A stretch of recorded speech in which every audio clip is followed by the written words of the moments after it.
Good Sunday evening, everybody. Let's hope tonight is the night that I have no issues with sound. Thank goodness. I know I'm live with sound tonight, so all else should be good. Thank you guys for joining in. I see that Radioactive, you're there. Good evening. And Mika, how are you? Sorry about last Sunday. Truth be told, about last Sunday, I just needed a break. I had so much going on, and yeah, I just needed a day off. So I took a day off, and I thought I'd come back and do tonight what I was going to do last Sunday. But last minute, I just decided, you know what, need a little bit of a break because I've been going every Sunday since last year. So I figured that was all right, and I figure everybody would understand. So anyways, thank you guys for popping in. There's only a few people in right now, so we'll give everybody else a little bit of a chance and see if anybody else pops by. Shadow Fang, hello. You missed me? Ah, that's so nice. I'm glad somebody did. So that's good. Good to know. Hey, listen, a little factoid. Something I heard this week. I'm probably going to. First time you've done a print in almost 2 to 3 weeks. Yeah, sometimes you just got to take a step away, right? Take a little bit of a break. Hey, Radmaster, how you doing tonight? But listen, little factoid. I came across somebody this week, and I'm not going to say who because I'm not going to name any names, but something came up in conversation this past week, and the topic of mice came up somehow. And I know I'm going to get in trouble for saying this, but hey, what the heck? I found one person, and I've never, and I can understand it, I suppose, but I found a person who thought that a mouse was a baby rat. Now I can see how that can be mistaken, okay? Because they're both rodents. They're both troublesome rodents to a point, but people have them as pets, both mouse and rats, and apparently they make very good pets. But there is a difference between a mouse and a rat. So a rat is not an adult mouse. So I just threw this little graphic up just to help out. So I can see how they're confused too, right? Because same overall body shape, they got the long tails, but there's a few differences when you look at the snout and the nose of a mouse versus a rat. Rats' tails are hairless. Mouse's tails generally have a little bit of fur behind them. But yeah, so there's some really good information on the interwebs about rat versus mice. So I just wanted to throw that out there in case anybody out there happens to ever tune into this video and made that same little error that they thought a mouse was a baby rat. They're not. There we go. Now we can move on. So, hey, non-fam, welcome. Thank you for popping in. So tonight I want to do nothing super exciting. It's been a real busy couple weeks for those of you who have followed myself along with Jerry, Jason, John, Tripod's Garage, and the good old Sam, the one and only, the real Sam Prentice. You know that we've been doing a droid build this week, or this last bunch of weeks, but this latest droid build has been, it's been definitely the toughest one for me. I know for Sam, this is really old school. Sorry, I just got to turn my heater off down here. I'm a little warm tonight, actually, and I wore a camo sweater. It's usually chilly down here, but I put a little heater in and a little too warm. So anyways, it's been a really challenging week for me on this latest droid build, as far as getting parts and as far as learning. I had a couple misprints that I had to do because they weren't the mirror image prints. I made assumptions that they were duplicate prints, and they weren't. There was little differences in them. So it's been a busy week. So I thought I'd keep it simple tonight. let's do something that I've wanted to do for a while on my CR-6SE here, and I'll just show you here, which is to add this BuildTak Flex Plate System to the bed of my CR-6SE. The CR-6SE bed has been beaten up a fair bit. See, I got a chunk out of it there from trying to remove a print a while ago. It's got some marks on the glass, and you can see it's coated with something, and that it's coated with that nanopolymer adhesive right now. But I thought I want to put a flexible build system on it. And other than the one that Creality sells, which is that shiny gold one, I wanted something a little different. And I couldn't find anybody that made their build system for the CR-6SE yet. But BuildTak, I found one that's very close to the size. So I thought I'm going to try that, and we'll just see if it fits and see if it's going to work, and we'll build that tonight. And I was thinking, just prior to building that, I may just open up the bottom of the CR-6SE as well, because it won't take long to put this build plate on for sure. And I've got a small half-hour print to print once I get it on there. But I want to look on the bottom and see how they've done their wiring in their terminals, whether they've tinned their wires or not. So I'm just curious. I've never opened the bottom of this CR-6SE yet before. So I see Astro Printers on there. Liam, how you doing? An SPC 3D. And Gary T and Critic 482. Hello, everybody. Thank you guys for popping in. Much appreciated. So you'll see here, if I look over right now, I'm using the base of my Droid, which I finally finished today because I had to reprint one of the parts. The lamp is sitting on it, but I've actually got the base completed with the drive, which was one of the harder parts of it. Now I'm just waiting for, I need some 18 gauge wire, which I've ordered from Amazon to finish up some of the wiring on this. I had bought some 12 gauge wire, but 12 gauge is a little hard to work with. It's thick, it's tougher to solder, so I'm just waiting on some lighter gauge wire. And yeah, you'd think 18 would be heavier than 12, but it's not. It's all about wiring. So anyways, once my 18 gauge wiring comes in, I'm going to finish working on putting this guy together, and hopefully we have a working Droid by the end of this week. So that's my goal. So let's get at it. I'm going to just go ahead and start working on the CR-6SE build plate. I will keep an eye on chat as I go. If you have questions as I go, I'll try and get to them, but I don't want to keep you guys all on the stream too long tonight. So we'll just get at her. So let's go to my side cam, which I've put together. Now, if you have trouble hearing me, let me know, because I've left the mic off of my chest today.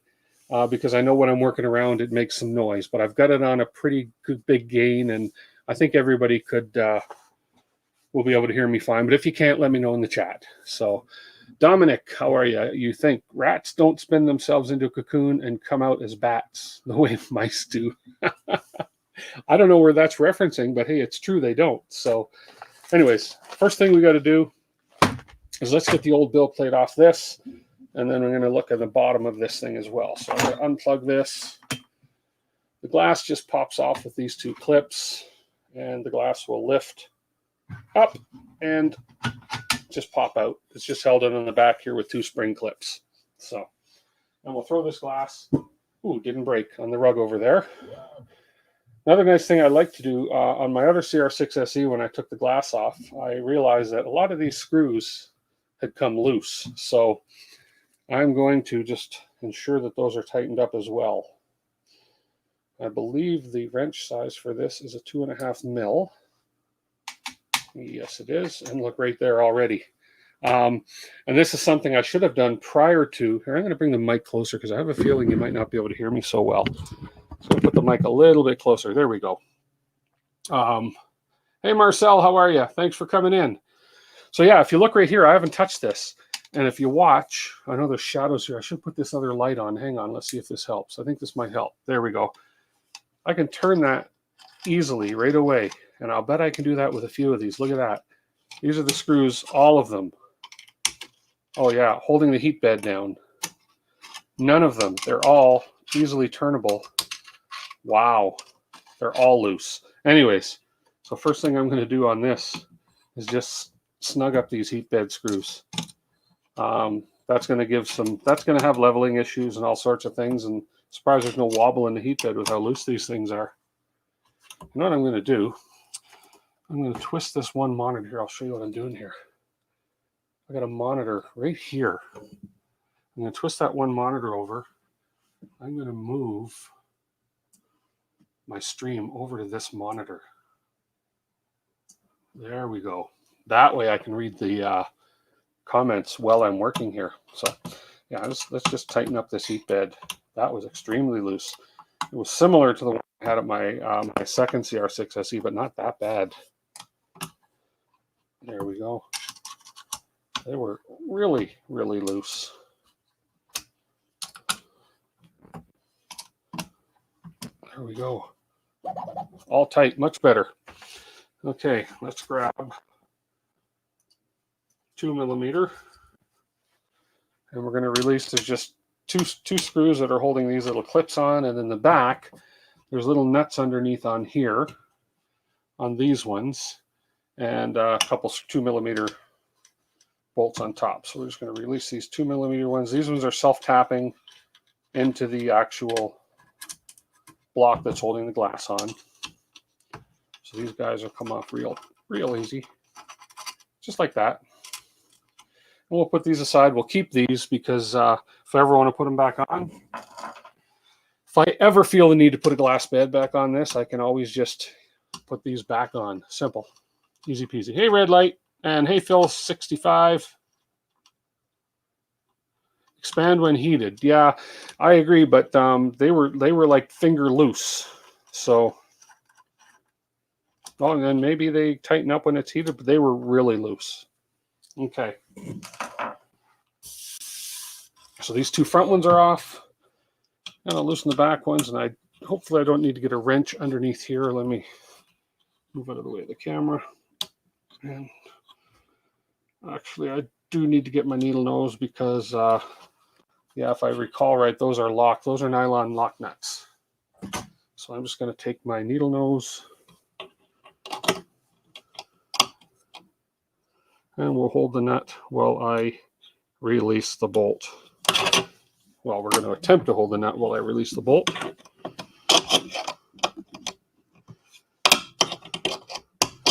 This one seems to be very, very tight. There we go.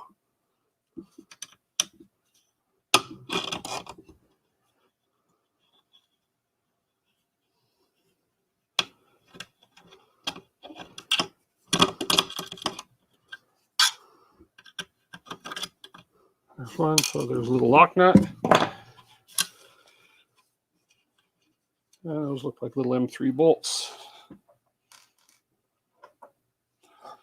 Hey, Non-Fam. Yeah, I see you everywhere too, Non-Fam. You get around. That's good. It's great to see you support everybody's channels.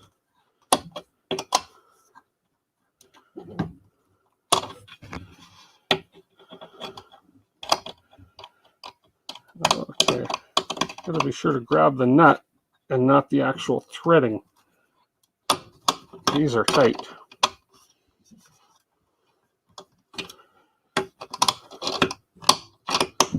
There we go. That's a better grip. That's more like it.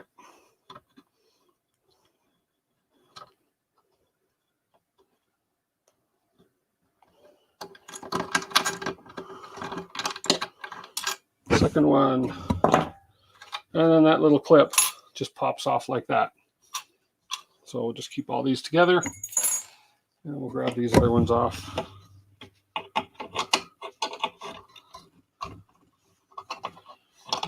Little.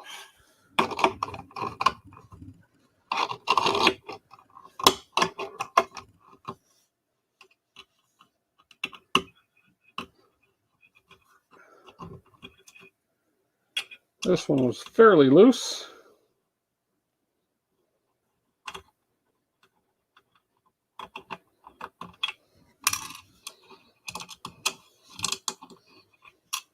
And last one.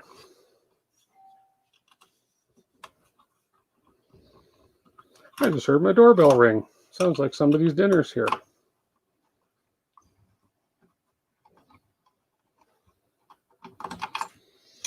And there we go.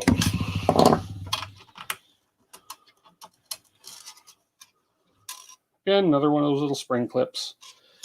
Very simple to put back on if you ever choose to do so.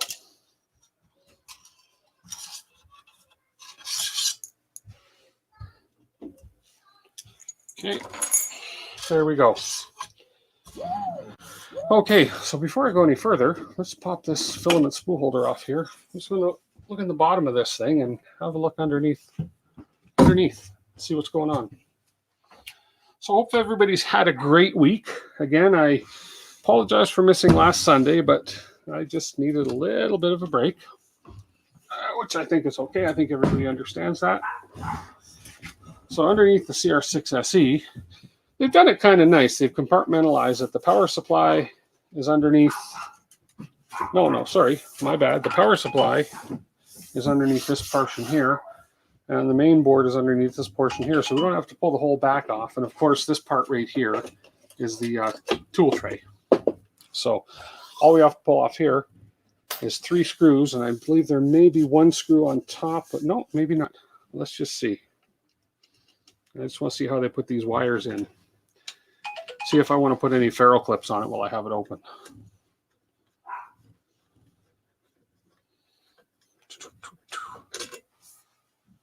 Sounds like dinner has arrived for the animals upstairs. Yes.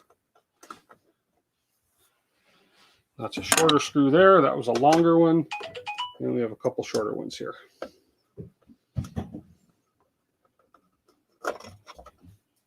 Whoops. We had a couple short ones. Let's see. I've dropped so many screws. There it is. I have a habit of dropping screws. So we pull this out. You notice there is a fan hooked right up to it here. So you got to be careful about that. Now let's turn this around a little so it's easier to see. Okay, without dropping off my bench. Okay.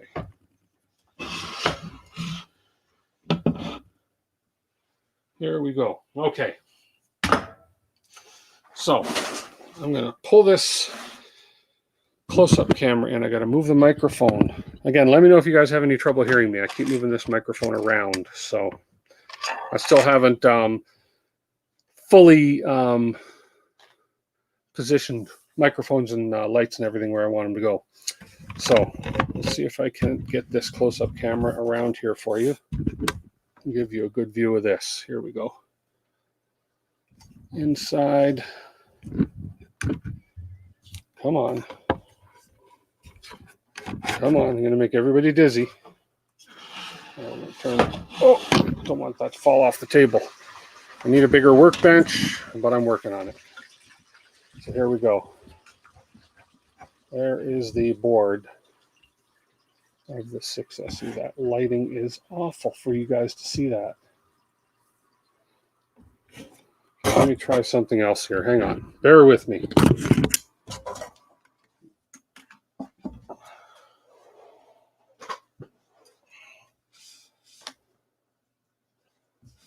Too bright. If I turn this out, nope, too dark. So we'll have to work with what we got here.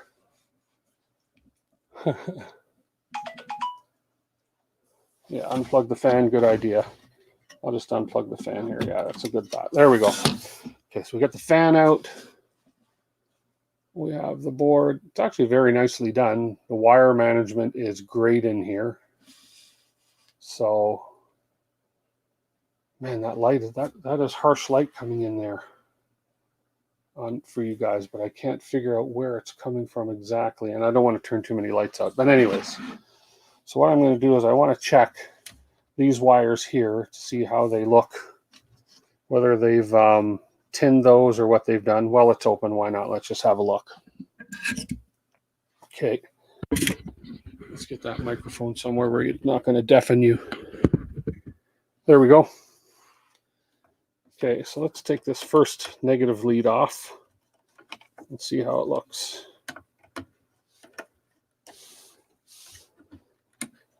And of course, yes, they've tinned the wires. That's a tinned wire right there. So what I'm going to do Just grab my little side cutters. Yeah, they are tinned. Yeah, so we're going to snip this off. Let's take care of that while we're here. Let's move these things out of the way. And we'll do these properly while we're in here. So let's go back to this guy here. So I'm going to get, I bought this kit a few weeks ago. It's Preciva, and it is basically it's a complete ferrule kit. So it comes with the ferrule crimpers, and it comes with the different ferrules for the different gauges of wire. So I'm going to open this up. I'll give you back to this close-up cam. And then I also have these really handy wire stripper cutters.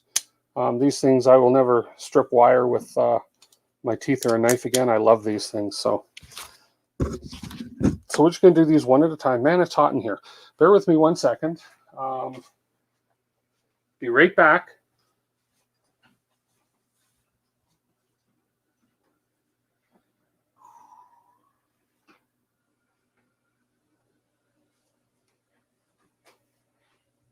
Okay, I'm coming back. It's a good thing I'm not on the main camera. I had to put a t-shirt on. Oh, it's hot in here. Love live streams when you have to do something like that, but hey, it's all good. So we're going to cut the tinning off of here, just like so. We're going to take our little strippers and about that much. Boom. That's what I love about these things. It's like quick and clean. Give it a bit of a twist. Okay, that looks like about a 14 gauge wire is my guess. So we're going to open our little ferrule kit, and 14 gauge in the ferrule kit is these blue ones. Let's just see. I'm pretty sure that's right. Oh, that might even be, no, that's 16 gauge.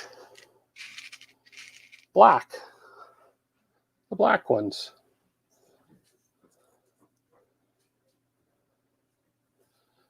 Make sure you twist the wires.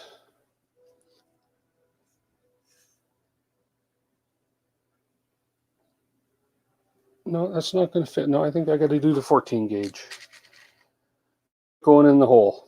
That's what she said. I didn't know. Okay. There we go. So we just push that right in nicely. It's just not quite snug on the wire, but that doesn't matter, because the magic of these things happens right here. We have a square opening in this ferrule crimper. We put that in, and then you just basically crimp it as far as that'll go. Release, and there we have a beautifully crimped ferrule that is not going anywhere. So I'm going to do that. I'm going to do the black one and then the red one here, and then I'll put them back in just so I don't lose my position on here. So let's pull this off. We'll look and see, yes, that is a tinned red wire. So let's just quickly fix these as well. Snipper, stripper, and clipper. I like it. I'm gonna a little bit more. Take a little bit more off there. Stripper, snipper, and clipper. And again, same gauge.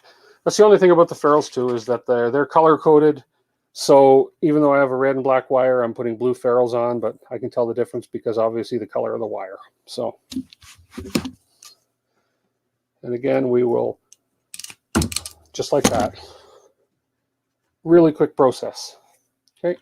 Actually, I'm going to get brave and do them all and then put them all back on at once. It's pretty easy to know what these are. These ones here are obviously the coming from, they're going to the heat bed, and these ones here are coming from the main power supply. So we have red, black from top to bottom. So we will just, did I unplug the printer? Yes, I did. Printer, the power for the printer plug is right on this side here. I'll show you just so you guys can be witnesses for the insurance company. There's a power block for the printer, and it is unplugged. So yes, I'm being safe. Oh, look at that little fuse in there. Never know. I haven't opened this before. This is a Creality version 4.5.2 board. It's got built-in stepper drivers. They're the silent ones. I'm not sure which ones they are. Look at that, 2 more tinned wires. So again, we can get rid of these really quick. Boom, gone, gone. This is the best tool you'll ever invest in. I think it was like 12 bucks on Amazon. And get it in there. Come on, come on. Okay, best tool. Look at me struggle with it. There's one.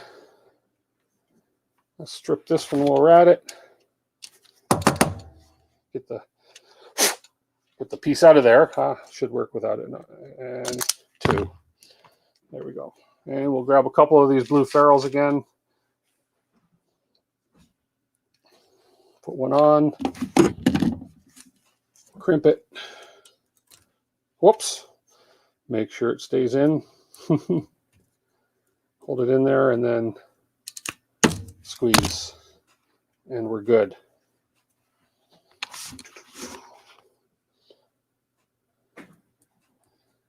Black one. And just like that. Simple, easy peasy. Now we'll put these back in the right order. So we have the main power red. Now we may have to open these up a little further because those ferrules are a little thicker.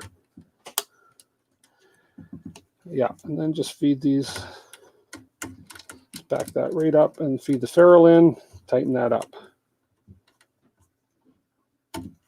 Just like that, just make sure it's snug in there so it doesn't pull out. We'll open this one way up. Okay, and the black. If I can fit my little chubby fingers in here to do this, anybody can.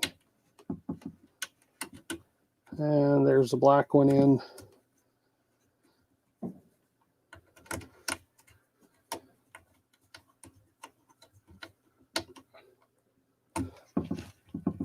There we go. Okay. And then the next pair of red and black. Keeping the wire management in mind, I'm going to run them underneath that ribbon cable so I can just clip them all back together like they were. They don't give you much leeway on these wires, so they're pretty snug.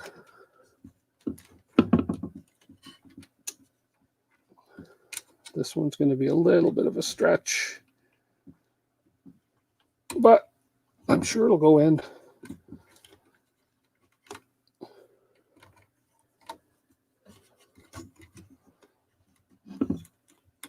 There we go.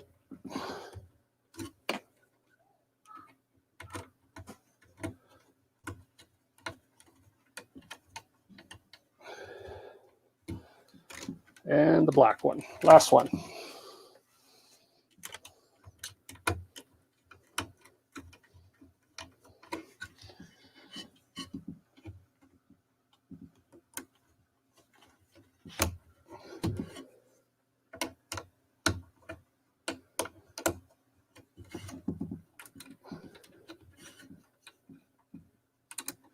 There we go.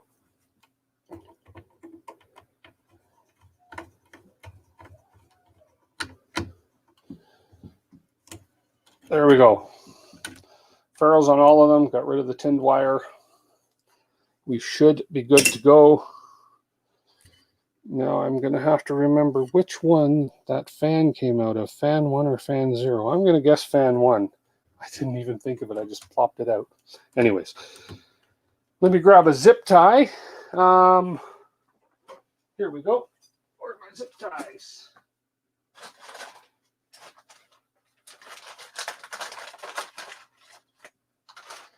This'll do. Be careful. I'm always careful. You know that. So we'll replace that black zip tie with a white zip tie. What the heck?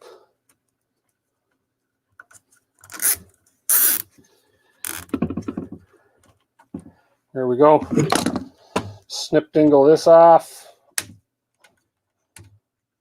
Bob's your uncle. Oh, I know why you're saying be careful, tripod, because I'm in the belly of a CR-6SE, right? Ah. Aha. Okay. Now that that is done, let's put this ferrule away, these ferrules away before I spill them. Hey, Maker Viking. Yeah, great little tool. And great little kit. So, highly recommend that if you own a 3D printer or 2 or 3, pick yourself up a ferrule kit. They're cheap. They make your printer safer. But alas, this stream is not about ferrules. This stream is about a heat bed. Now we will back up a little. And I'm just going to put this cover back on. So, let's put the mic right there, and hopefully you can still hear me. Oh man, I hate moving this mic around. I don't want to wear it. There we go. Now, if I'm not mistaken, this is going to be fan 1, because yeah, there was some glue on there from where this came off. So plug this fan back in.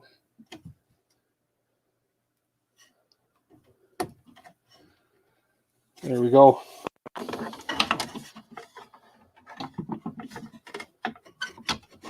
And we'll reconnect this lid. And a long screw up here.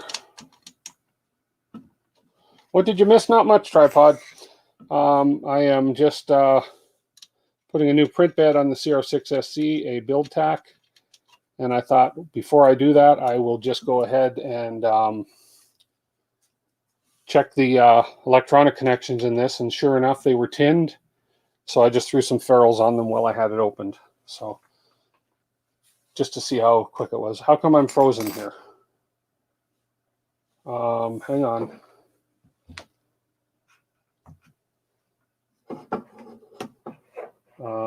I seem to be frozen.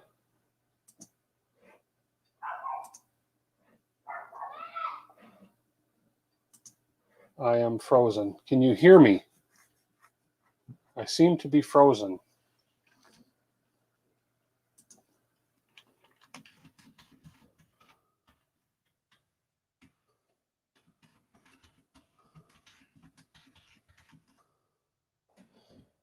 Why am I frozen? No, I wasn't frozen. I thought I was frozen. Anyways, one of my screens froze, my computer, and it just unfroze. Okay, I'm good. Gotta love Microsoft. Microsoft and... Whoa! Don't drop the printer. Here. Oh, good. Wasn't even recording, or wasn't even showing. I just about slid the printer off the end of the bench. So here, I'll just move this back here. All I'm doing now is putting these screws back in the back plate here. At least I'm attempting to. Okay. Yeah, non-fam. Well, my one monitor froze. The monitor that I'm watching the actual playback on was frozen, so I thought the stream froze, but it turns out the stream didn't freeze. But then again, you just never know what's going to happen on a live stream, especially with me. Now, why will this screw not go back in? Come on. You came out. You are darn well going to go back in. Okay. Son of a gun. Son of a gun. Loosen that one off. Sure, let's loosen that one off first. And put these bottom two in.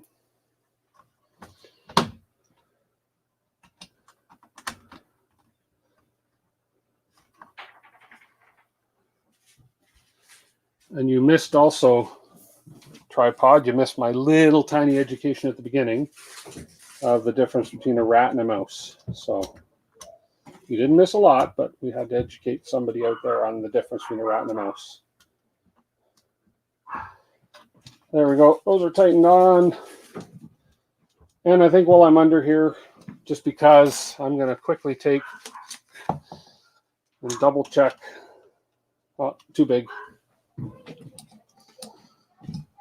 That's a 4mm.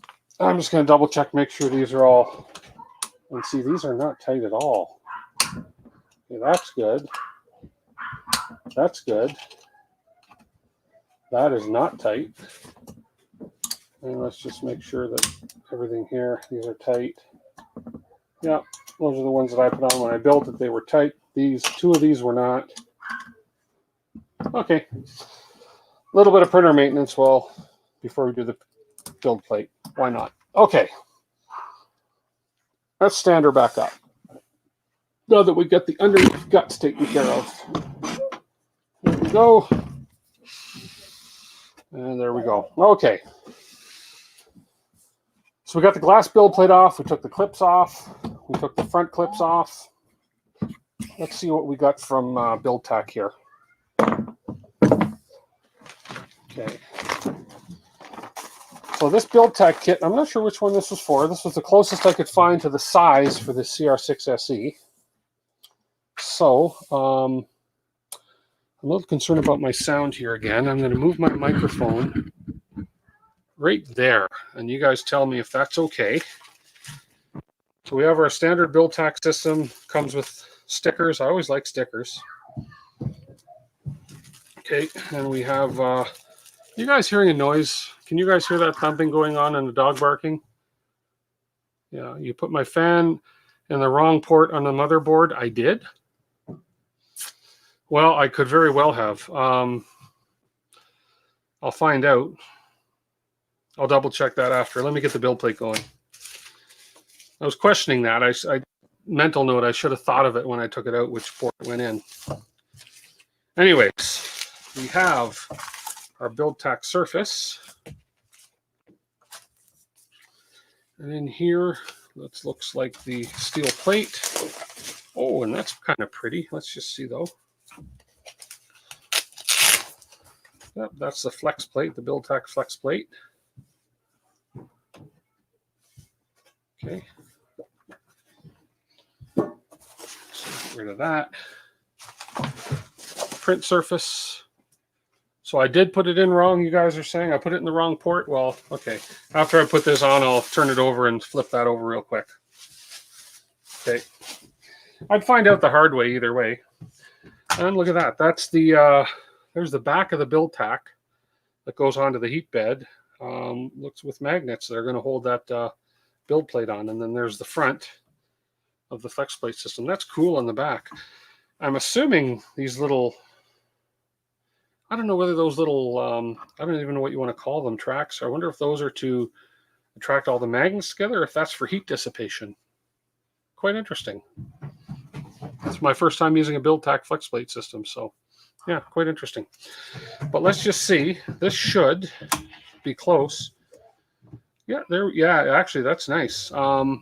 So I don't know if you can see it there, but it's right up to the end. Front and back lengths are perfect. Side to side, it's a tiny bit wide, but that's okay because as long as it fits between those two upright extrusions right here, it should be fine.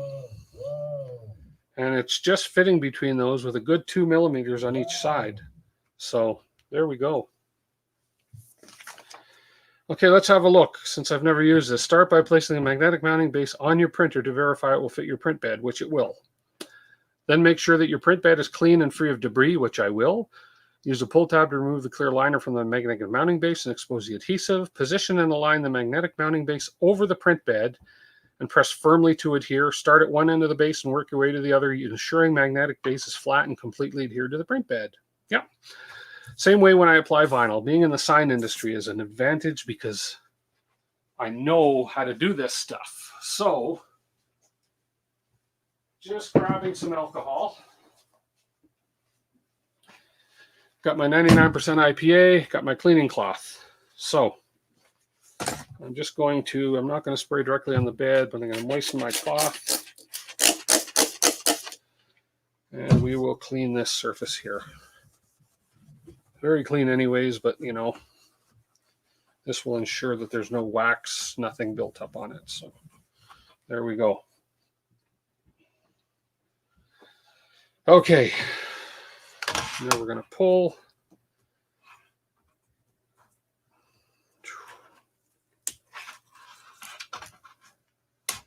Okay, and that didn't do much.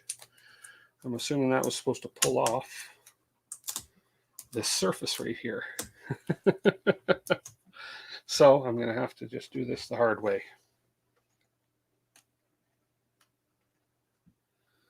For a guy with no fingernails, actually, I will just take my knife and prop up the corner here.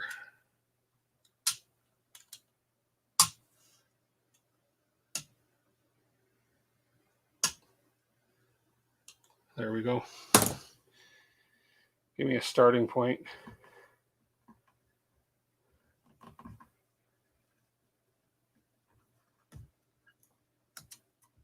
Nope. Wow. So that's not working. Let me just flatten that back down again. That was taking it right off the magnetic base period. So I need to find one of these corners that'll lift. It's obviously a very thin liner here, or I need to find myself some more aggressive tape.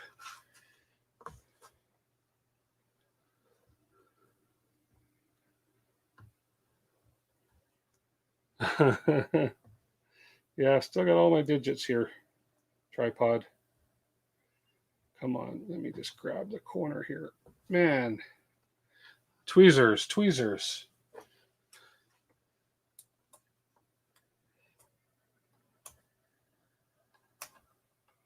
There we go. Got it.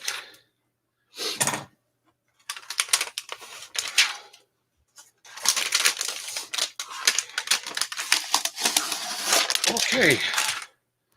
Now we will carefully, starting at the one end, making sure I'm centered left to right, because I do not want to have interference with those rails. There we go.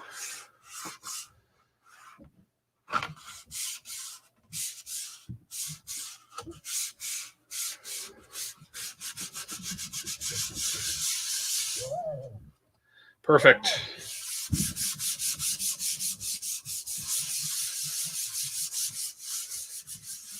And that feels nice and smooth. Okay, great. Now we'll give this a little bit of a clean off with some isopropyl alcohol.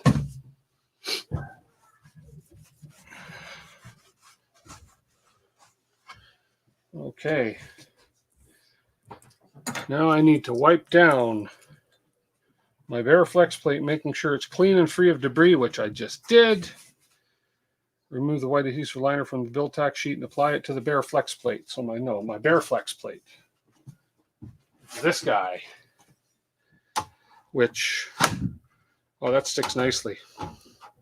So since I have a nice flat surface to work with, actually no, what I'm going to do is move this printer over a little, and we'll just work on the bare flex plate right here.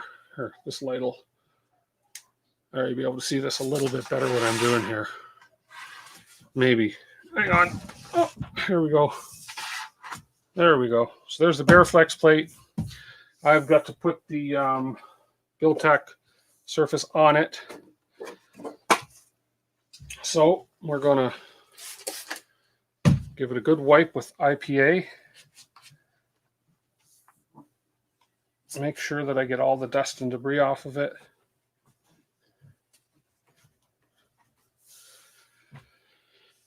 There we go. And what I like to do in this case, I'm going to expose the adhesive on this. I don't know if that's better with this light on or off. Anyways, this is probably good. So let's get the adhesive exposed on this. What I like to do in this case is I like to just bend a little piece of this back. Okay, just like that. As you can see, I'm just bending about the first inch and a half back. Put a little bit of a crease in there. Okay.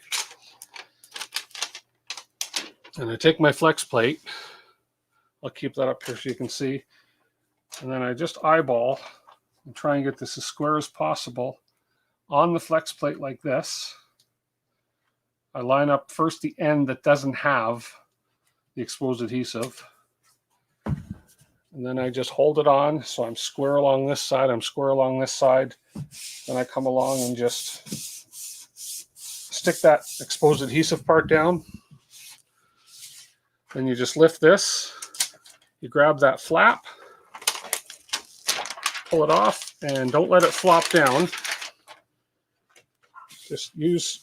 Now I'm just going to use my fingers, and I'm just going to rub it along as it falls.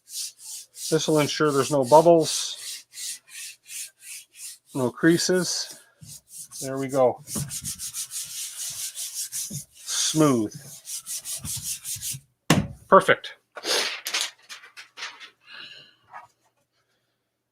Okay, well, maybe not 100% perfect. A little bit of a lip up there, but you know what? The nozzle's never going to get up to that top. But it's perfect along the bottom and along the sides. So, bring the printer back over. This sits just like, boom, perfect. Look at that. We have a flex plate. That's a nice strong magnetic hold too. Yep. That's it. That's done. Okay, well, thanks everybody for watching. No, I'm kidding. Whew, that seemed like a lot of work for that, but that worked. I'm going to go back now. You guys are saying that I put that fan in the wrong plug. So let me go back and have a look at that. So let's see what's going on. Slap it. Oh, hang on. Whoa. I just dropped my mic. Sorry, guys. Blame tripod. He said slap it. Okay, so slap it. There we go. You just want me to beat up a CR-6SE.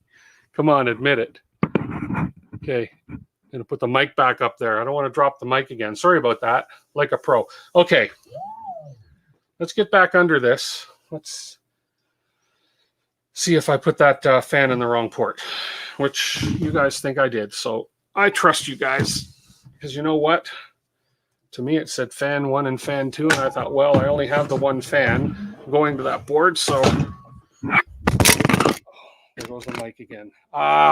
Sorry, that probably hurt. So professional, right? Let's try this. Jeez, what an embarrassing.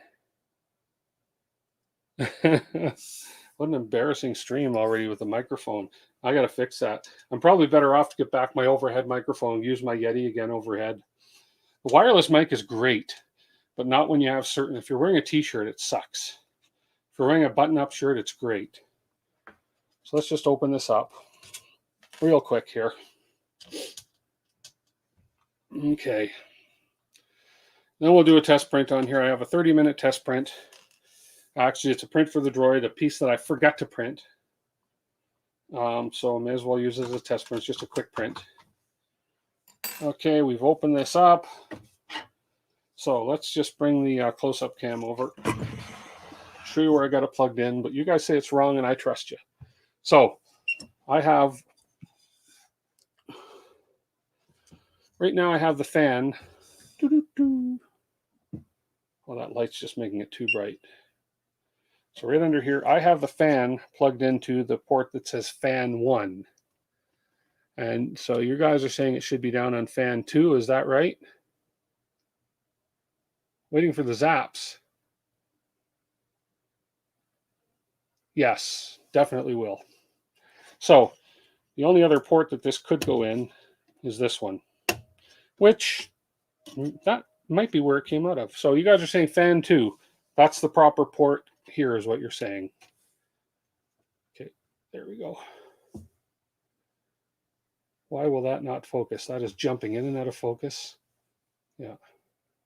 Well, that's the only other port it could have come out of, so you haven't missed the good part, Tron. I haven't electrocuted myself or anything.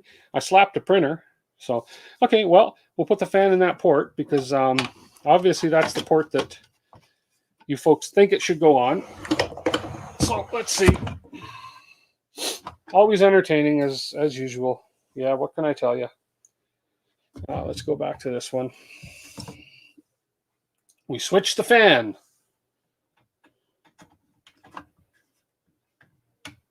Let's cover this up and turn it on and see if I can wreck something.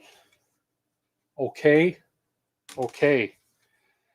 Oh, I need a drink after I put this back together.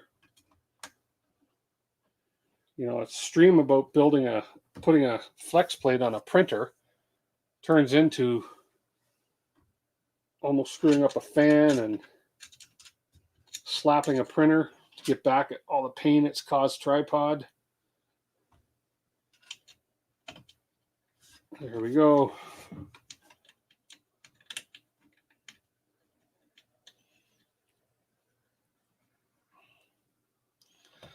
And it's back. Let's stand you up. All the screws should be tight now that I've... what the hell? What the hell? Let's just... since this is turning into a maintenance thing, let's just check and make sure all of these screws are tight too. Yep. Yep. Yep. And yep. And we'll do the same on the other side. A little loose. Not bad. Oh, that one was loose. There we go. Okay. Whoa. What did I just do? How come my belt's so loose? I guess I loosened my belt up when I was turning it around. There we go. Okay. Okay. All the screws are loose. I mean tight. We got the flex plate on. We got the ferrules on the motherboard for the power going in and the power going out, etc. We took care of the ferrule issue. So now we are going to switch to that camera view. For now, I'm going to get the power. I'm going to plug the printer in confidently. And I have the close-up camera in my way, it's hogging the screen. Here, let's get this out of the way. Let's move my alcohol out of the way. We're going to load in. I like that reasoning tripod. Okay, let's power the printer up. We are going to print. It powered. It worked. And Liam, I did see your little caution there about heating the nozzle off the heat bed because it tends to melt the BuildTak material. That's good advice. Good to know. So I'm going to keep the hot end way up high while I preheat it here. So we're going to go ready. We're going to preheat PLA, but this PLA that I'm running, I'm going to adjust the temperature because this PLA runs at 220 to 230. We're going to run this at 220, and the hotbed for this PLA runs at 70. I'm going to assume it's the same for this hotbed because this is a this is from a company called Matter 3D. I'm going to run the Matter 3D Black for you guys in Canada, even you guys in the States. This is a relatively new company that opened up in here. This is their black PLA. It is pure, very little additives, okay? And so the print temperature for this PLA is 200 to 230. I find 220 to be the sweet spot so far. And a heat bed of 70 degrees or greater. So, well, 0 to 75, I run it at 70. So,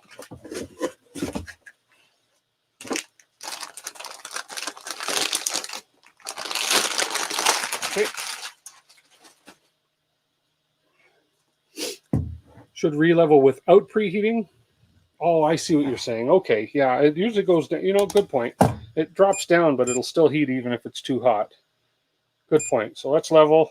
It only got up to 167. We'll let it cool down a bit. Actually, let's just power it back on again. Thanks, John. Never thought of that. Okay, we'll let that cool off. I know it levels at 120. So let me put the filament spool holder back on. right here. Come on. Don't know if I like this or not. I always have trouble getting this thing put back on. And I don't know why. It's supposed to just be a simple matter.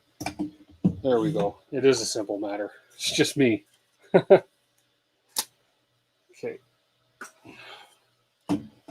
Good point. Good point on there, John.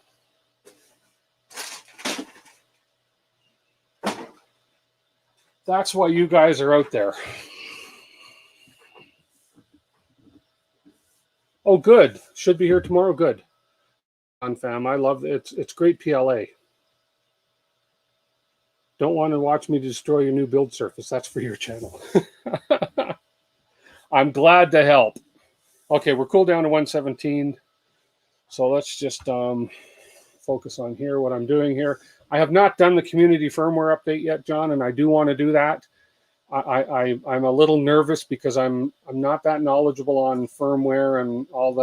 I watched your video and there's a lot of steps involved, and I don't want to screw it up. So I will do it eventually. So for now, I'm just going to hit the leveling key, and I'm going to tell it to automatically level, and it's going to go through its paces here. So yeah. So we'll let that go through its leveling paces. We'll keep that side camera on here so you guys can see what's going on here. That little side cam, and we'll make me the big one. So you put timestamps in. Yeah, I will get to it. I want to do it. I'm just, again, pretty new at working with firmware, but I will. I'm a quick study, so I'm going to do that eventually. One card for both the display and the board. Oh, really? Okay. So it's not a matter of going into the back and having to slip a card in to do the display and then... Okay, well, that's good to know. I will do that. Well, since you're on here, John, I finally got that one piece reprinted. I'll show you guys this. This is how far I've gotten on the latest Droid build so far. And I finally got that one piece reprinted on the inside here. I had done the wrong piece here. Well, the wrong file was there, but it's the right one there now. So I've gotten this far. I've discovered that it's not easy to work with, oh, you have to do both. Oh, but I can use one card for both the display and the board. Okay, makes sense. So next I'm working on the electronics now. I had to order myself some 18-gauge wire. Other than that, and then just going to work on the electronics, and then I'll build up the rest of the body, and I'm hoping to have this thing running before the end of the week, by midweek. That's pretty cool. I'm super excited about this. But I'm thinking of just making a few bases just like this for building up other things on, so we'll see. But there we go. So as you see over here, we are starting to do the auto leveling. At 120 degrees hot end.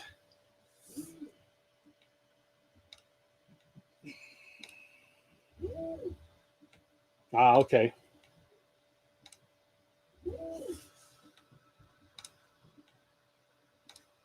My Z-rods are making a little bit of a noise here for some reason, like something's hitting. Never noticed that before.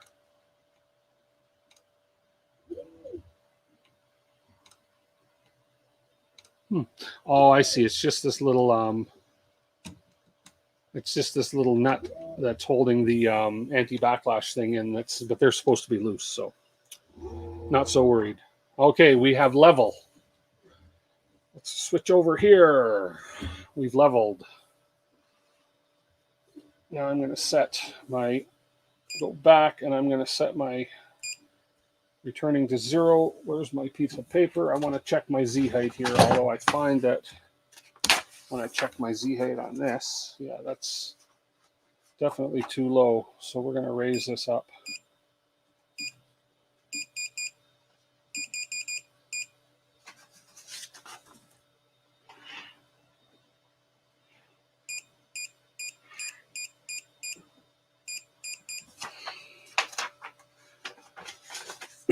Excuse me. Nope. No, I'm going to leave that where it was, I suppose. I find it's always too low, and I don't want. I'm going to raise that up purposely. I don't want to damage this new BuildTak surface, so I'm going to raise it up, and I'm going to live adjust the Z-axis compensation on this, because I find when I leave it where it sets it, it's too low. So I'm just going to leave it. So let's just home the printer right now. Excuse me.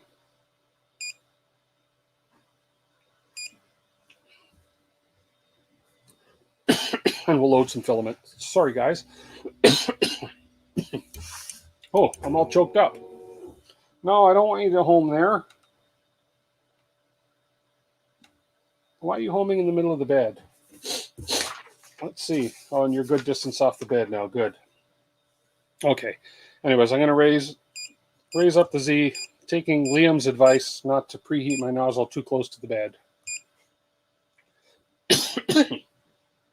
Oh, gosh, I got a bug in my throat. Where's my drink?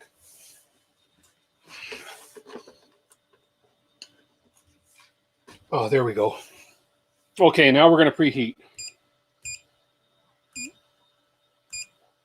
And we're going to preheat our PLA to 220.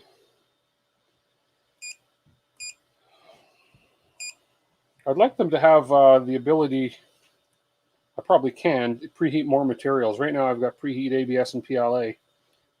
I'm sure in the new community firmware, you can add more, possibly.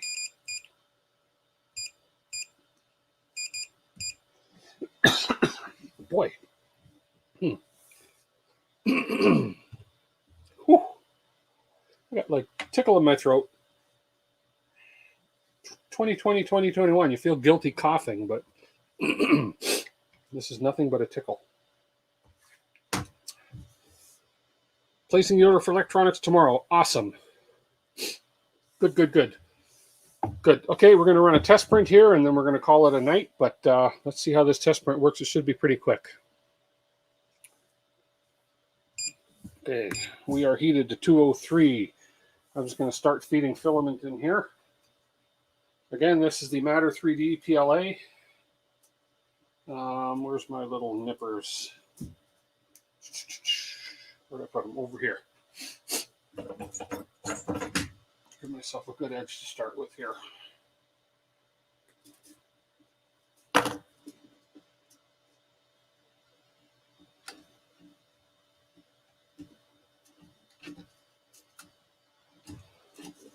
And we'll get that down to the nozzle.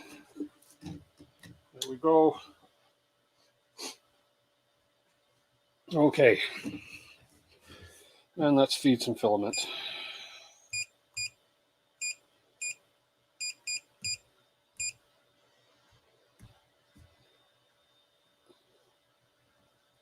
Oh, had pink in there before. Let's move over this way. There we go. And we got black coming out. Good. I always feed 50 millimeters when I start, just to clear out anything of the old color that was in there, especially if it was a different material, especially when I was running flexibles. Okay, there we go. We're all fed out. Okay, I've got the file already sliced on the card.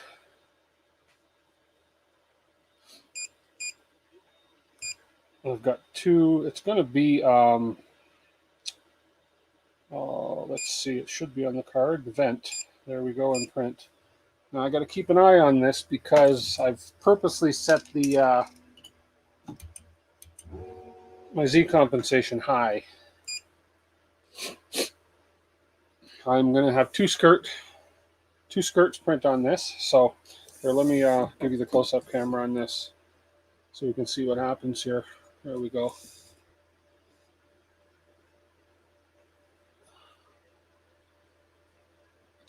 Okay, so far so good.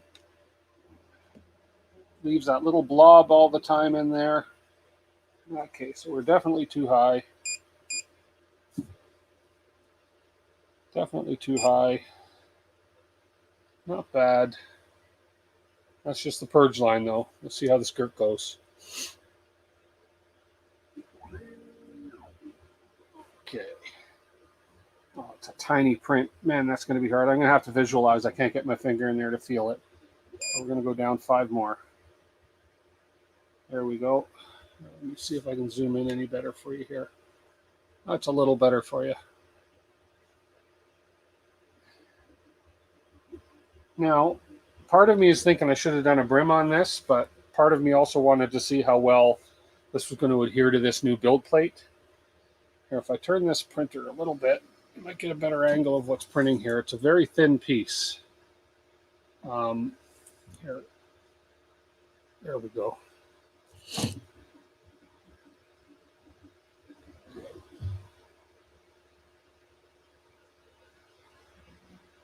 Yeah, okay. Well, so far it looks pretty good.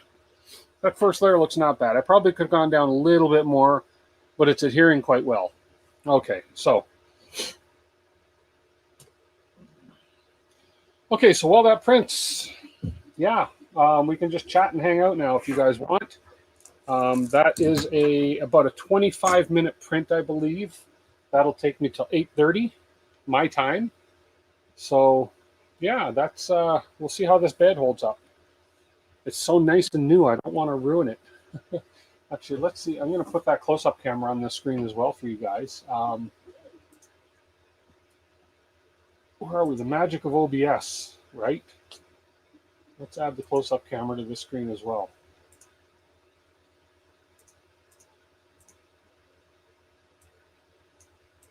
So you can keep an eye on this as it prints.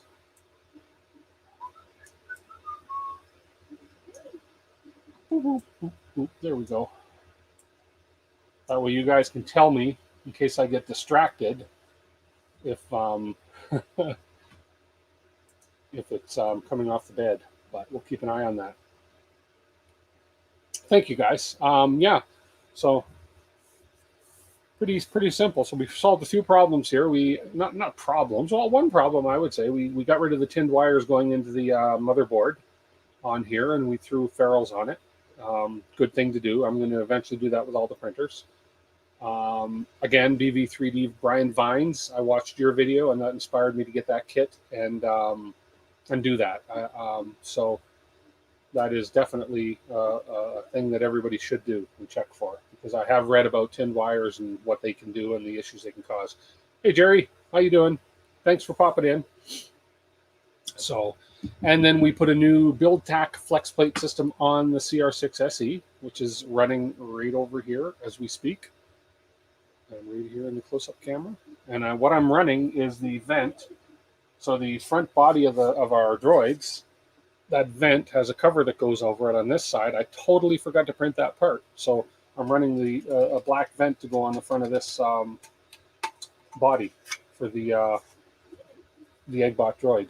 Yeah, so that's the body part. And this is cool. Since we're talking about this, I have never heard of these before, although I should have. This part here, I don't even know what you call it. I call it a spinny, magic spinny thing, because what this allows me to do is these are wires that'll go down to the electronics in this droid. These wires will go up to the head, and this thing can just spin and spin and spin and spin and spin, and the wires all maintain their connection. So this is called I don't know, I call it a spinny wire thing because I'm so technical. But I'd never heard of these before. Although I knew they had to do it some way, but I'd never heard of these or seen them, and that is the coolest thing. So that will allow us to put lights in the droid and the droid's head, so that when we turn it, we're not spinning wires around, and it'll also allow for sound or anything like that. So that's really cool. So that's pretty. It was like in Canada, it's like a $11 part, and that's just the mount that we use. We're using it to mount it into this particular droid. So. This is a 6-wire one, so this allows me to run up to 6 wires up into the head. John, Tripod's Garage out there, he's got a 12-wire one because he likes to do things a little bigger than us. And I think he plans to put a upskirt camera in his droid. But yeah, so that is very cool.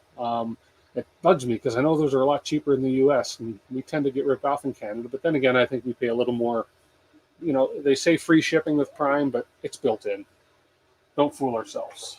So, and then I got a couple little speed controllers. I've got one speed controller for each of my tracks on the track system you just saw.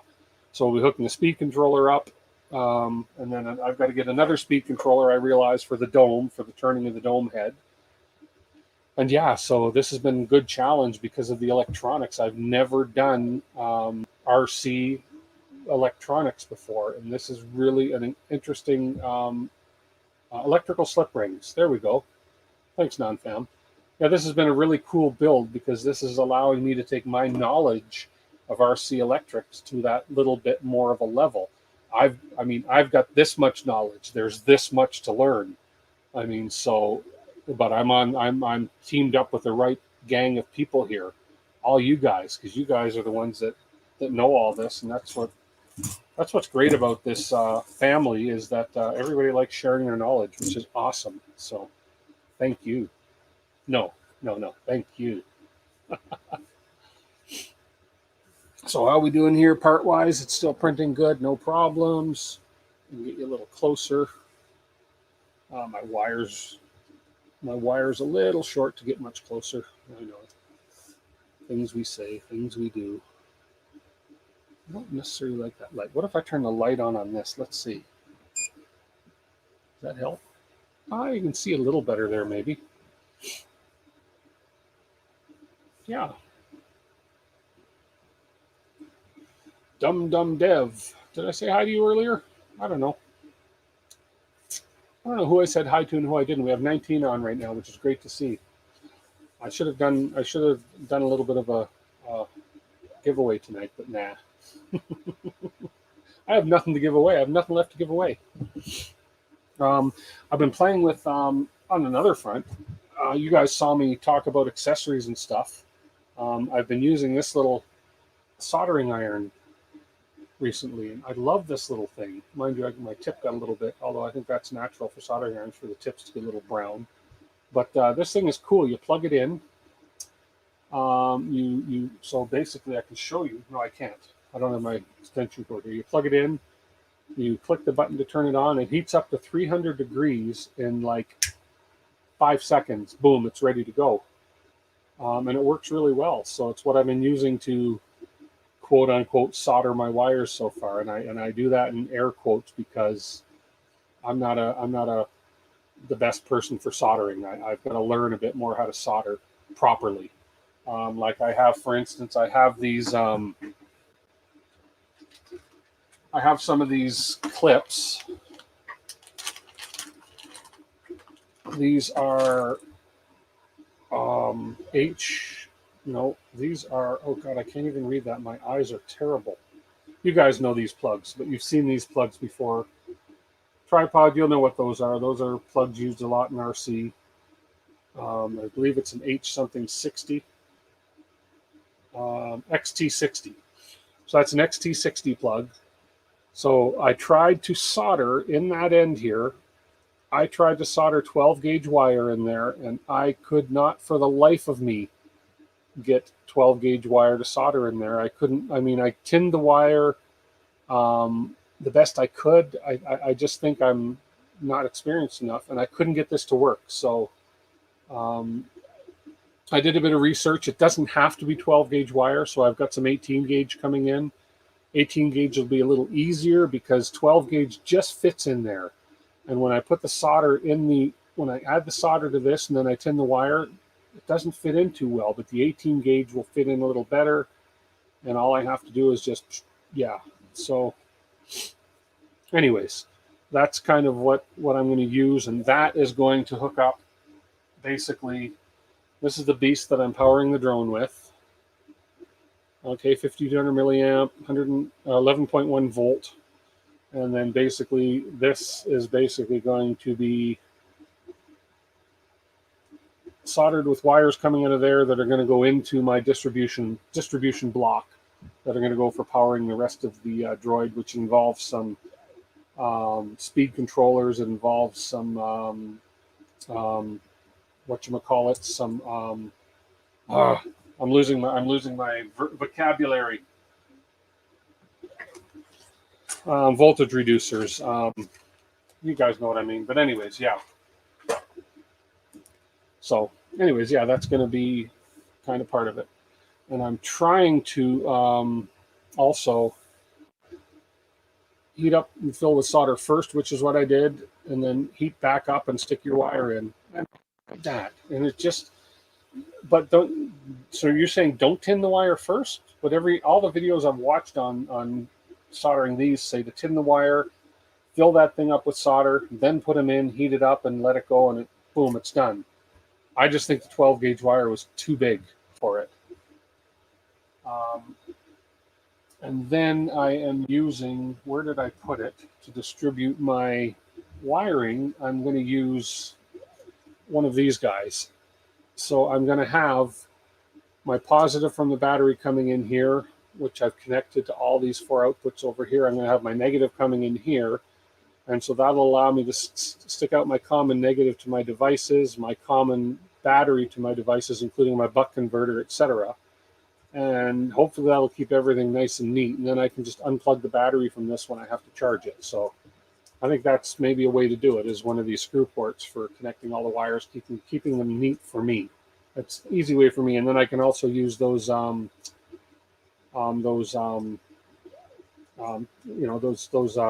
connectors for this, which makes it nice and tidy and neat. So, and there's no soldering involved in that. Yeah. The way I said it is right. Okay, yeah. I just need the smaller gauge wire. The 18 gauge, it'll be a lot easier. That 12 gauge stuff is super. It's nice, and that's what's coming out of that battery pack. So is 12 gauge just coming out of here, but I don't need 12 gauge going in the other side. That's way too much. So 18 should be fine.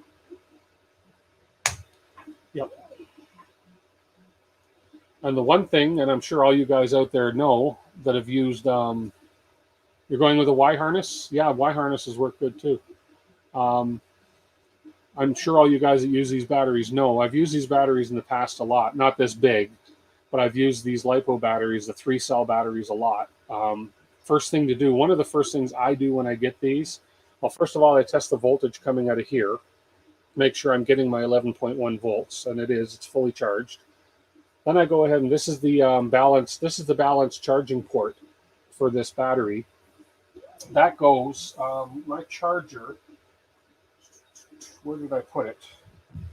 Right here. So this is the charger. Let me unplug this and unplug these plugs. This is the charger I use for charging my LiPo batteries. Okay, so on the side of this charger, it's got several ports going in, and these ports are all for balance charging LiPo batteries. And depending on the size of the port is depending on how many cells are in your battery.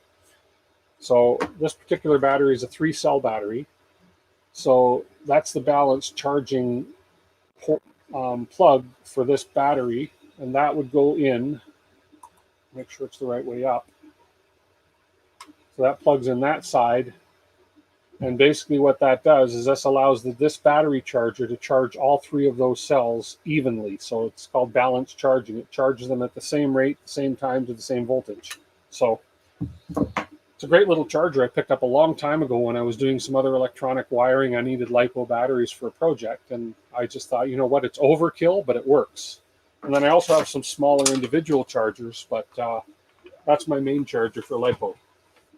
So anyways, the other thing I check on these is I also check with my meter on these, because you can check the individual battery voltages through this balance charging plug. So I also check to make sure that each battery has the same amount of voltage coming out of it, or very close. So, and I'll show you what I mean here. Since we're looking at this print, you can see that print is going pretty good. It's sticking to the bed really well so far. And see as that gets taller, if it falls over, if I should have used a brim. So we're doing 3 outlines and a 30% infill, and it's just a part that snaps in, so we'll see. So anyways, so I'll show you this, what I mean on this, because this This is something I've never seen before prior to me owning LiPo batteries. But so if I take my little meter out here, let me see if I can show this on the close-up camera. Yeah, pretty easy here. So I'm going to switch this on to DC 20 volt setting here. So the first thing I do is I take my main battery connection here, which you can see right here. And if I turn this up so you guys can actually read that, I make sure that I'm getting, whoops, okay, sorry, this is, hang on, let me straighten these wires out first. Come on. Let me look semi like I know what I'm doing here. Hang on. Okay. That's a little better without a tangled mess of wires here. So what I'm going to do is take a reading off of this plug. Okay, so red to red, black to black, obviously. It's not going to hurt if it does, just give a negative reading, and I make sure that I get, which I am there, I've got 11 point, come on wire out of the way, 11.3, 11.4 volts, okay, which is what I want to see. Then I take readings off this little balanced charging port. Okay, so this one's a little different. It's not quite what you'd think, but okay, so I start with the red on red. Okay, and then you'll see now, so red on the red one, if I touch the second black one next to it, I get a reading of 3.78 volts. Come on, there we go. 3.78 volts. That's the voltage coming out of one battery. Now, initially I thought I'd just move over and touch the next one. And I thought, no, that's 7.59 volts. But what that's doing is that's a voltage coming out of two batteries. Okay. And then if I go to the next one, that's the voltage coming out of three batteries. Okay. In order to read the second battery, so there's the first battery. Come on. These are thick probes, so 3.78. I've got to move over to the black one. So move over with the red onto the first black and then read the second black with the black. And okay, sorry, these probes tips are really thick for this thing, but so if I go there and onto the second black, you'll see, oh, come on, wires. Jeez. Get out of the way. There we go. This will be better. Okay. Black, and then the second black, we have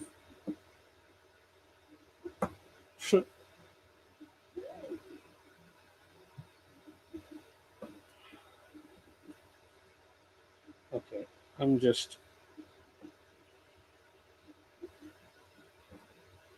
okay, sorry, I'm not quite making a connection because these probe tips are thick and I got to feed them down into those little gaps.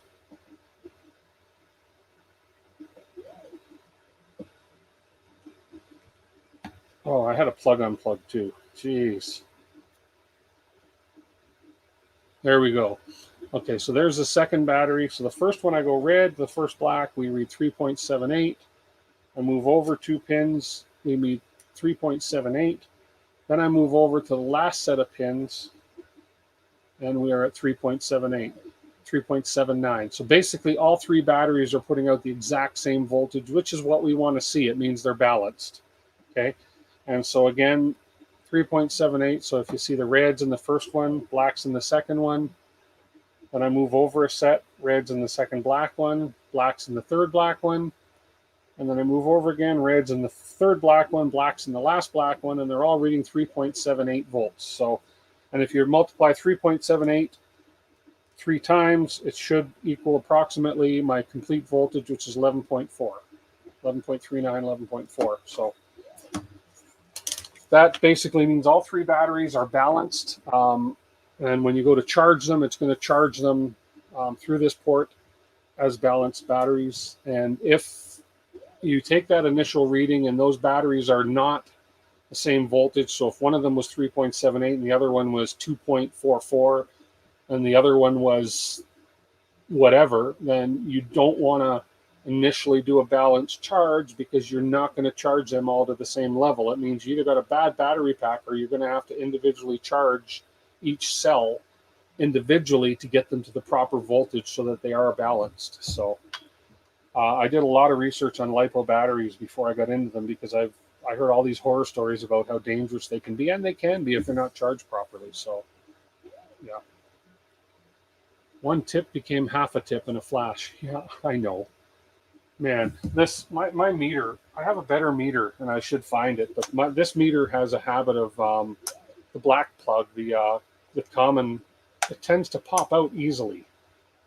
And the red, I actually have to yank out, but the black one just snaps out, and then it gives me an error reading. So anyways, it may be time to upgrade my voltmeter. Although I do have another one somewhere, and I just don't know where I put it. So that's the one I've been using. So let's move the, I totally moved that close-up cam out of the way here again. Let's move it back and see how we're doing here. I'm going even closer now. Throw the light on that. Let's see how that's looking. Not too bad. Tiny bit of stringing. I didn't even look at my retraction settings to see, but so far it's printing pretty good.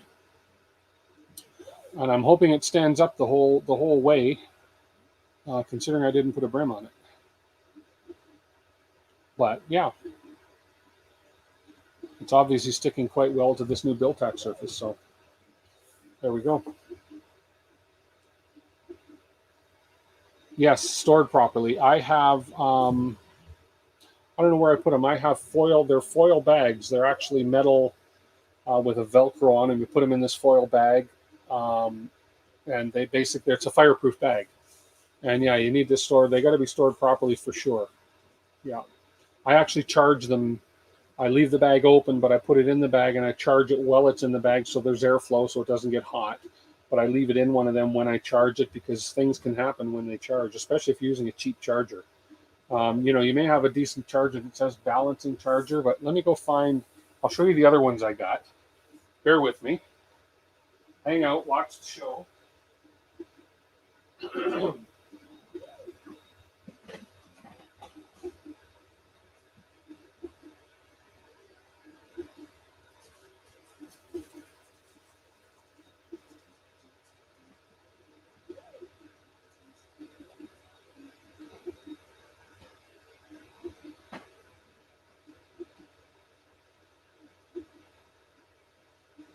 So, okay, here I come back.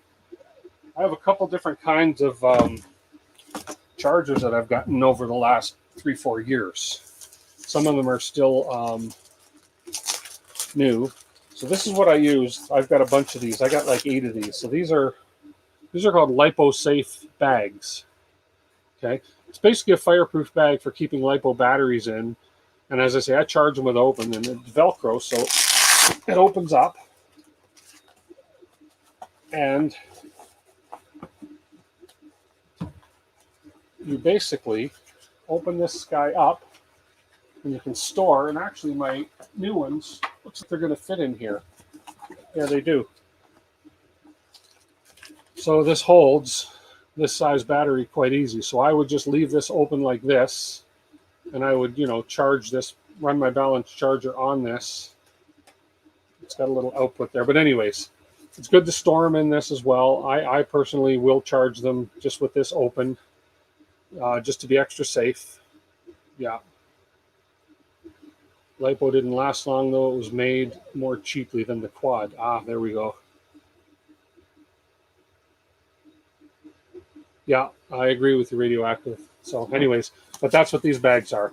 And then to store them, I mean, the wire, obviously, I won't leave sticking out, but that holds that battery quite well. And then I also use a bunch of little, for other things I operate, I have some smaller 3-cell LiPos. These are 550 milliamps, and I got a couple different powers of these. But again, these are the same idea, 3 cells with a balanced charger. These look like they're using about a 24 gauge wire on them, or whatever it is. I don't know my wire gauges too well yet, but that's about an 18 or 20 gauge wire. So yeah, but that bag is a good thing to have if you're using a lot of LiPo batteries. So And then I have, I don't know if I would use these for this one, but I have a couple different chargers here that I picked up over the years. And I always make sure they're balanced, and I always make sure that I read a bit on them. So this particular charger will charge a, if I can get it focused, it'll charge a LiPo, an LiFe, and it'll charge a nickel metal hydride battery. It's got the balanced charging ports at the front. This will charge a 3 and 4 cell battery. Or is that a 2 and 3? Sorry, that's a 2 cell and a 3 cell. So that works perfectly for my small 3 cells. Okay, so that's and it also comes with a little bit of an adapter. This came with a, I guess that's the old style RC plug right here. I'm not sure. I think those are called banana plugs, that particular one there. It came with that little adapter cable. So that's one of the chargers I have. I have a couple of those still new in the box. That was because there's a project I'm working on that's using LiPo batteries, and it's an item that I'm going to inevitably be selling. But due to the lockdowns and everything, it has put a kibosh on that project until further notice, basically. And then another charger I got for LiPos. Again, I made sure it was a balanced charger. Oops, there we go. This one will do up to 3 cells. So you'll see it's got a light for each cell to tell you when each cell is charged and each cell is charging. And again, this charges a 2 and 3 cell battery. There's the balance ports on the bottom. So, yeah, that's the second type of charger I have. But again, my main charger is that big blue one that I showed earlier. So, yep. Yes, sir. Red is the Dean's, white is the Dean's plug, and Tamiya plug. Okay, Dean's plug and Tamiya plug. Okay. I don't know those terms. I just know that it's a... I know there's a plug called a banana plug too, but that's more so speakers, isn't it? The banana plug. Anyways, those are the 2 different types of chargers I've had that I have used in the past, and they are balanced chargers. And you do want to get a balanced charger for a LiPo battery. And as we said, get some of these. Get them on Amazon. Fireproof LiPo charging, LiPo safe cases. So. You can never take a chance, because these things can be dangerous, for sure. Just ask somebody else who's online here. So, yeah. Because you can catch fire from these batteries, can cause fires easily. So, looks like our print is getting pretty close to being done here. We're doing the top edge of it. Do I see some sagging there on the bridging? Let's have a look here. No, a little bit maybe. A little bit of sagging on the bridges on the top openings there. Those are small bridges, but I may have this running a bit hot too. So,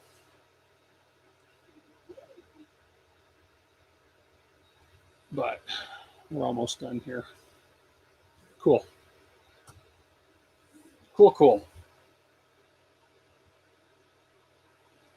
But this is the first time I've worked with hobby electronics. I've used radio control cars and stuff before, but my extent of the electronic was changing the battery, and that's about it. So, but since I've set up this whole 3D printing studio thing and in the basement and so forth, I've been tinkering with a lot more things, and these drone builds have just taken me to a little more level of self-confidence with working with this stuff. So I'm not afraid to see a spark now and then, and hey, it makes for good videos.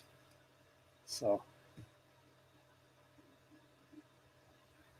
Yeah, bridging does need good cooling. I'm not even sure what I set the cooling to on this. I just use the standard Prusa slicing settings for PLA and just adjusted my temperatures and my infill. So I didn't really tweak this too much because it's just a tiny part, and I can clean that up real easy. And it's just a snap-in part for the Droid, so not a big deal. I still haven't decided if I want to paint this or not. I kind of like that natural filament. That's the same company I'm running the filament now. It's that's the same people, Matter 3D, and this is their natural PLA, and that stuff prints really well, and it is super strong too. So let's see how this piece fits. But we're going to see when this is done. Now this isn't really the best of pieces to test the flex plate for removing the print, but it's giving a good test of the adhesion on the flex plate. It hasn't fallen over yet, and it's a very narrow base, and I didn't use a brim. So if I turn this slightly, you can see it's very narrow base on that, and it hasn't fallen over yet.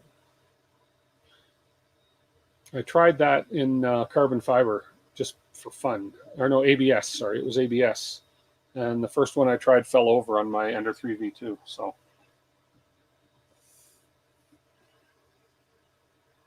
Yeah. I know it's contagious. It's long. Oh, it was a long day today. It was, okay, get this. All you guys, you Canadians will understand this. You Americans, I don't know. You probably get it the same. I'm sure, John, you get this in I think you're in the Michigan area. I don't know. Anyways, yesterday, 20 degrees Celsius here. So call that 40, 70, let's, for argument's sake, 70 degrees here, 20 degrees Celsius. Yesterday, sunny, outside, shorts, t-shirt weather, whatever. You could almost break out the hoses and water the lawn. Today, this much snow. Snowstorm overnight. Wake up to a whole bunch of heavy snow today. 0 degrees. So 32 degrees Fahrenheit. You crazy? No wonder I'm tired. I think the weather change overnight and the fact that we got a dump of snow, and from one day we go 20 degrees, sunny, hot, to the next day snow and freezing. I mean, I didn't sleep well. The pressure changes and stuff. My goodness, it was awful. Yeah, Tron, right? Incredible. Anyways, stupid weather. Stupid weather. But so, where should I stick my BuildTak sticker? I think I should stick it up. I think I should start a sticker collection just up back over here somewhere. Remove these BuildTak spatulas and just start my sticker collection up there. So, but I've collected a few. I've got to get some more off of anybody who has stickers. And I got to find myself a good sticker maker. Yeah, all over Alberta today. No snow up north, but colder. Okay, wow. Yeah, that's crazy. Oh, this is a little longer than I thought, this print, but it looks like it's just about, just going to say it looks like it's just about done. And look at that. Look at that. It's done. A little bit of issues with the bridging there, but that's okay. The rest of the print looks pretty decent. We'll let that cool a bit. The build surface is still pretty warm. Let's see, does this stuff peel off easy warm? Let's just try peeling off the, let's just go to the side cam here. Can I peel off this purge strip easily? Ow, I hate when it gets on there. That's not bad. You ever do that though? You ever go to pull your purge strip off and you put your nail and you get the filament under your fingernail? That hurts like a son of a bitch. Oof. It's like bamboo under the fingernails. It's crazy. Okay. There we are. Cooled off. Nice piece.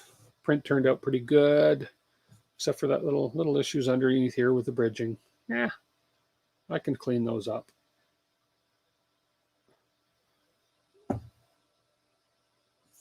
Okay.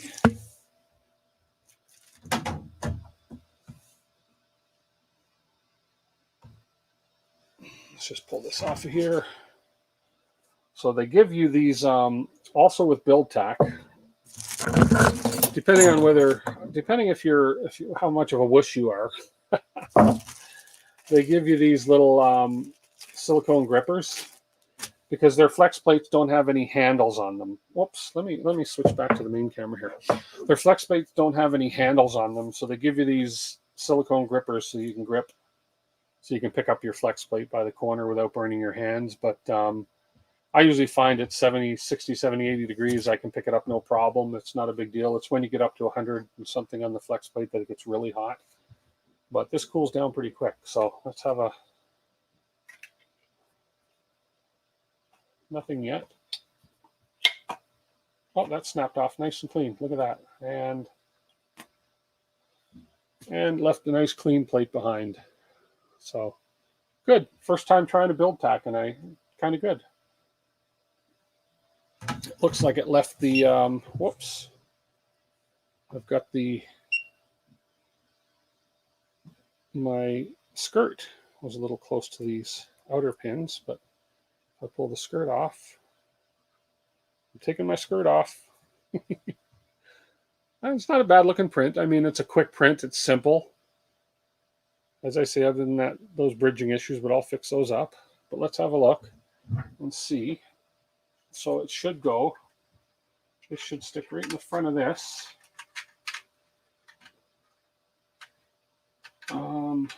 I believe that should just snap in as opposed to gluing in. I may have to do a bit of cleanup on the edges.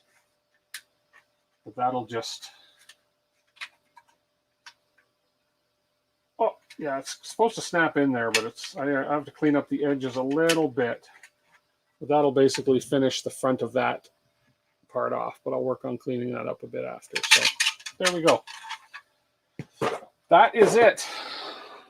So we successfully put the BuildTak Flexible Build System on the CR-6SE. And we actually at the same time fixed up some tinned wires in the going to the motherboard as well by putting some ferrules in them, and worked out really well. So thank you everybody for dropping in. That's kind of my Sunday night stream for tonight. Yeah, I'm so glad everybody. Yeah, I couldn't print flat. Yes. Where's that piece? Yeah, exactly. I couldn't print it flat because it does have a curve on it. Yeah, to go around the curvature of the curve doomer thingy. So yeah, but that's it. That's all. Thank you guys for dropping in. Hopefully I'll have something a little more exciting next Sunday for you. I survived. I did tripod. Yes, thank you. I didn't burn myself. My sound, I think my sound worked out okay tonight. I'm going to improve that. I got to get my Yeti microphone up and working again so that I can move it around up above me when I'm moving around. But then I also have to come up with a solution for my workbench over there when I'm going to be doing some builds. So I'm no longer going to do builds on this table. There's just no room. I mean, if you look at my side cam here, this particular table, I've got my monitors here, I've got my keyboard here, my lamp, and then whereas if I point this over here, that is going to sort of be my build area over there, right over there where I've got two workbenches side by side. So that's going to give me a lot more room. And then I've got my little box of parts and everything over there. I had to put my flash forge on a separate table. It just took up way too much room on my workbench. So that's going to be my build table for doing builds, especially the CR30, which is due to me anytime now. There's no way I'm going to do the CR30 on this particular desk right here. So that bench over there is my build bench, but I've yet to set up the cameras and the lights and microphone system for over there. So work in progress. This was the main thing I wanted to work on, was the backdrop behind me with the studio. I don't know if you all noticed, I got my little guy spinning on the rotary up there. This sign is off right now. I'm having issues with, of course, with my laptop that I used to program it. There's something going on in Microsoft saying that I'm missing a kernel. I don't know. I'm a Mac guy. So whenever I see I'm missing a kernel, I run out to KFC and I say, hey, it told me I was missing a kernel. And I said, is the kernel here? And bad joke, I know. Anyways, I'll fix it up. But I will get that sign working again. Not a big deal at all. So you print your wife a new broom. Oh, man. So anyways, I'm going to call it a night. Thank you guys. Thank everybody for watching. I appreciate that. We will catch you again next week. Again, last week I just needed to take a day off. We'll catch you again next week. Be sure to tune in Friday, 5 p.m. Mountain Time, 4 p.m. Pacific, 7 p.m. Eastern for the Droid build. It'll be myself. It'll be Jerry 3D Printing and Painting. It'll be Tripods Garage. It'll be the